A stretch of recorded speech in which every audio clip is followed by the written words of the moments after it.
लेकिन मैंने 30 भैंसों से स्टार्ट किया था। अब ये मेरे पास में ये पूरा जो मटेरियल है ये मेरे पास में ऑलरेडी रखा हुआ था, अच्छा, और इत्तेफाक है कि ड्रम उसी साइज का था। तो स्टार्टिंग में आप 35 लेके आए थे या एक दो लेके परचेज किया था, कैसे क्या उससे पहले बढ़ता गया? सर मैंने इतनी सारी डेयरियाँ विजिट की, मैंने लगभग पूरे भारत देश के डेयरी फार्म में विजिट किया, बट आप इकलौते ऐसे फार्मर मुझे मिले जो आप पहले प्रोजेक्ट स्टार्ट किया फिर जाके आप इतना बड़ा प्रोजेक्ट स्टार्ट करने वाले हैं। तो सबसे पहले एक छोटा सा परिचय हो जाए, फिर उसके बाद आपके पायलट प्रोजेक्ट के बारे में बात करेंगे। जी, मेरा नाम कृष्ण स्वरूप श्रीवास्तव है जी। और आप ये गलत कह रहे हैं कि मैं पहला ऐसा मिला हूँ। काफ़ी लोग हैं जो नीचे से ऊपर गए हैं, और मैं तो खैर बहुत अलग वो है कि मैं उनकी बराबरी मैं नहीं कर सकता। काफ़ी लोग हैं जिन्होंने बहुत छोटे से स्टार्ट किया था। मैंने छोटे से स्टार्ट मेरा भी है, लेकिन मैंने 30 भैंसों से स्टार्ट किया था। नहीं वो बात नहीं है, मेन क्या होता है सर, छोटे से तो सब लोग बड़ा तो बनते ही है, बट आपकी जो सोच है, जो आपने कंस्ट्रक्शन किया, वो आपने मतलब पायलट प्रोजेक्ट वाला, जैसे होता है नहीं कि यहाँ पे हम स्टार्ट कर रहे हैं, यहाँ से सामान उठाया वहाँ पे पहुँच गए। नहीं, ये एक्चुअली अगर आपको देखा जाए, ये शेड जो बना हुआ है जी। ये मैंने इसलिए किया ही नहीं था। अच्छा अच्छा। ये शेड तो क्या है कि ये जो जगह है, ये मेरा फार्म हाउस मेरी सारी ज़मीनों का सेंटर है। ये इसमें जो सारी चीज़ें हैं इसमें मैं आप देखेंगे जितने इसके अंदर ये पाइप लगे हुए हैं। अगर हम बात चद्दर की करें तो ये चद्दर भी जो है सब मेरे पास में पहले से ही थे। अच्छा। इनको वो किया, ये सारा मेरा सब मेरे पास में वेस्ट मटेरियल था, ये जो आप देख रहे हैं। सिर्फ इसमें ड्रम मैंने खरीदे थे, तो क्योंकि प्लानिंग वो थी इसलिए मैंने यहाँ पे जो है इसको ज़्यादा इसमें कंस्ट्रक्शन ज़्यादा नहीं किया। अच्छा। ये सारा पाइप वगैरह मेरे पास में मटेरियल पड़ा हुआ था। और सबसे खास बात यह है कि जैसे आपने रेंट में सुना होगा, लोग रेंट में डेयरी करते हैं, सेम ऐसा ही पूरा डिज़ाइन करते हैं। हाँ। जैसे ड्रम को काट करके जुगाड़ वाला नांद बना दिया। नहीं, ये क्या है कि ये एक ऐसी चीज़ है कि इसको मैं कभी भी चाहूँ तो ये अगर मैं उससे बनाता, क्या बोलते हैं, ईंट वगैरह से, तो फिर मुझे तोड़ना पड़ता। आज मेरा प्रोजेक्ट की मेरी प्लानिंग पूरी वहाँ की है, तो ये मेरा टेम्परेरी व्यवस्था है। टेम्परेरी व्यवस्था है।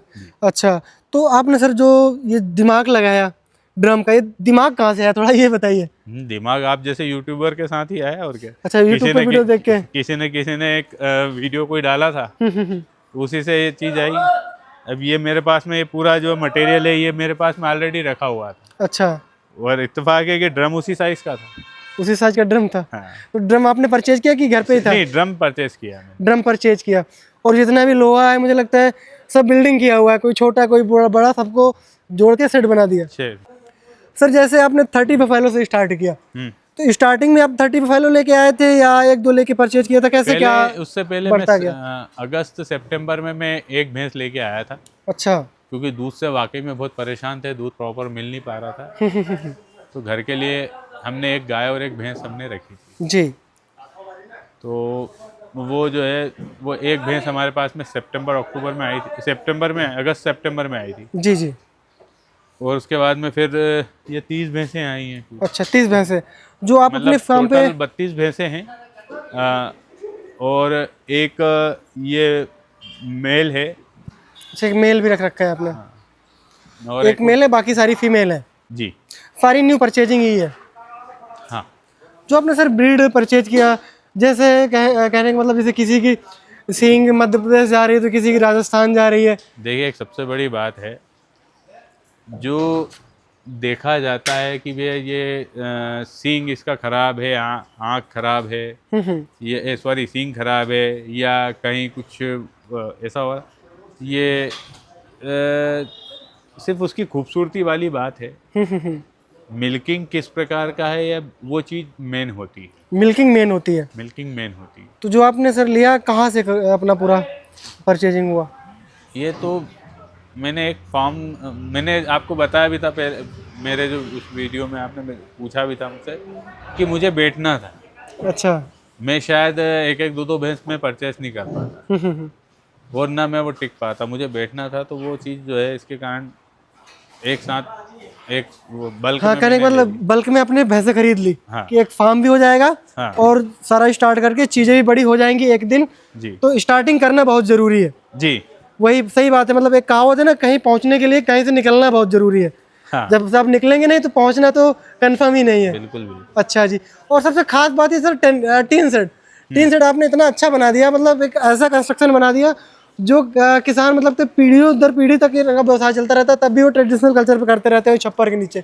बट आपने पायलट प्रोजेक्ट भी इतना अच्छा बना दिया जो कि एक मतलब हमेशा करने के लिए फार्म बना दिया।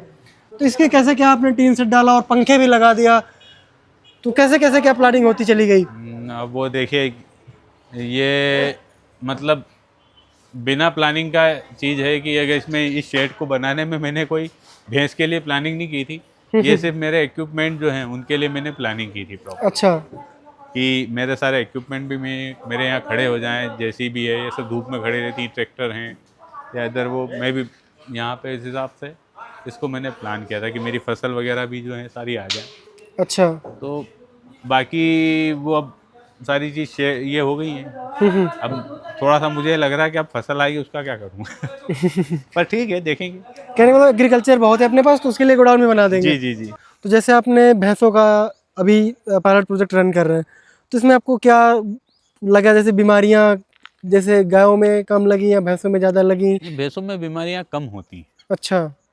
बस भैंसों का थोड़ा सा ये है कि इनका सिस्टम फॉलो करना पड़ता है। इनका सिस्टम फॉलो हर एक करना चीज़ पड़ता का है। सिस्टम फॉलो करना पड़ता है, दूध निकालने का, खाने का, तो वो चीज़ को मेंटेन ज़रूरी है। अच्छा। तो और आपने पायलट प्रोजेक्ट से क्या क्या सीखा जो आप नहीं, जो आके क्या आप जाके किस बड़े फार्म पे इम्प्रूव करेंगे? उसमें काफ़ी सारी चीज़ें हमको समझ में आई हैं कि जैसे भैया थोड़ा सा हम। आप कैमरे पे बताइए सर, जी। जिससे किसानों को क्लियर हो। नहीं, जैसे वही मैंने आपको बताया ना कि इसके अंदर जो चीज़ें हैं कि इनकी जो भैंसों का जो टाइमिंग है, फीडिंग है, इन पे कैसे-कैसे ध्यान करना है, किन-किन चीज़ों पे पैसा खर्च करना है, किन पे नहीं करना है। कई बार हम क्या है कि एकदम ढेर सारा पैसा खर्च कर देते हैं, भैंसे का सिलेक्शन कैसे होना चाहिए, ये सारी चीज़ें हमको समझ में आई। अच्छा। कि हमको ये भी मालूम नहीं था कि भैंस भैंस है, लेकिन कौन-सी भैंस सही है, वो हमको अब थोड़ा-सा समझ में आने लगा। अभी हम अपने आप को वो नहीं माना, लेकिन हाँ, अब समझ में आने लगा कि यार ये भैंस सही है, हाँ हाँ हाँ। इसकी ये वैल्यू है, ये इतने टाइम तक जाएगी, ये सारी जो चीज़ें हैं। हाँ, सारी आपने डेयरी फार्मिंग की एबीसीडी सीख ली। नहीं, नहीं, एबीसीडी पूरी नहीं है, अभी ए और बी सीखे हैं, नहीं, वो तो सीख ही जाएंगे, जेड तक भी पहुंच सी और जाएंगे डी अभी और बाकी है। पहुंच भी गए हैं। नहीं वो तो अगर बात किया जाए तो भैंस आपने परचेज की, कितने लीटर वाली भैंस परचेज किया? भैंस जो हमारी हुई थी वो मैंने बोला ना आपको कि हमने सिर्फ 1-2 दिन वो दूध देखा था, और करीब-करीब इनका जो दूध है वो इसमें 25 भैंसें दूध दे रही थी। अब अच्छा, पहले जब परचेज किया था 25 आपने? भैंसें दूध दे रही थी, 32 में से 25 भैंसें दूध दे रही थी, कुछ गाभिन थी उसमें, और तो उन 25 भैंसों का करीब 200 लीटर दूध हो रहा था। हमारे पास में आने पे शुरुआत में तो जब यहाँ पे भैंसें आई थी तो 100 लीटर दूध भी नहीं दिया था उन्हें दिन अच्छा, भर का। फिर कैसे क्या आपने इम्प्रूव फिर किया? वो चीज़ समझ में आई कि भैंसें करीब आज 600-700 किलोमीटर दूर से आई हैं, थोड़ा-सा एनवायरनमेंट चेंज हुआ है इनका, थोड़ा फीडिंग चेंज हुई है। ये एक घूमने वाली जगह के ऊपर थी, यहाँ पे बंधी हुई हैं।